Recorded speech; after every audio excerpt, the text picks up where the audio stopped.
As Frémy struggled to stand, the huge hand encased in the blackened glove provided assistance. "May I do this for you, my lord? I was born in a stable, you know, just as the Son of God was." "And every other poor nameless bastard whelped by a homeless whore," one of the other men muttered. The Dark Knight said something in English, which Frémy did not understand, but it served to silence his foul-mouthed companion. "This way, my lord." Frémy stumbled over his own feet, such was his haste to lead the men to the stables. Once more the knight's gauntlet descended, this time to catch the back of his robe and steady him.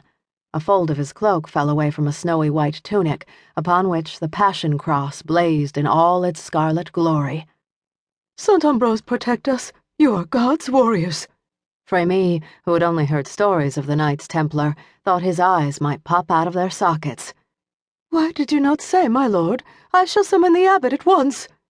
"Our business here is with your smith," the knight said. "Brother Noir. Where does he keep the forge?" Frémy blinked.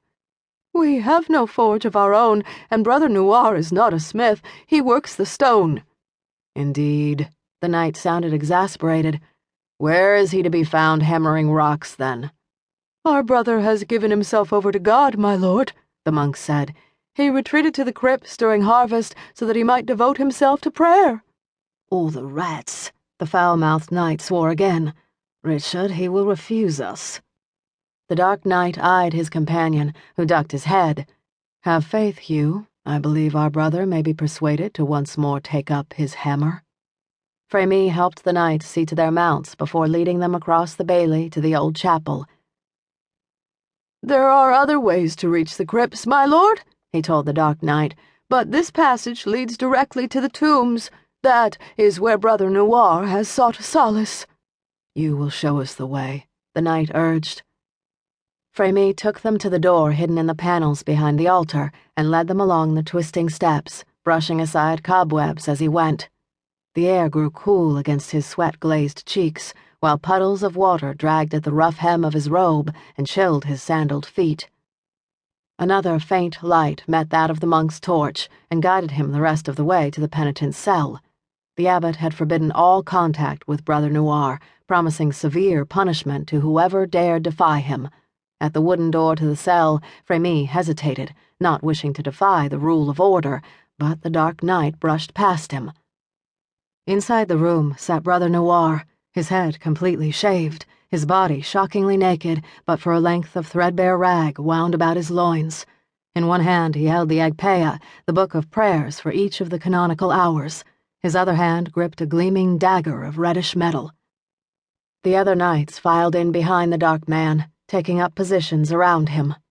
The silence stretched out from there, thick with words unsaid. The air became unbearably sweet until Frémy's head spun and he stumbled to the other side of the passage, gulping in the cooler air.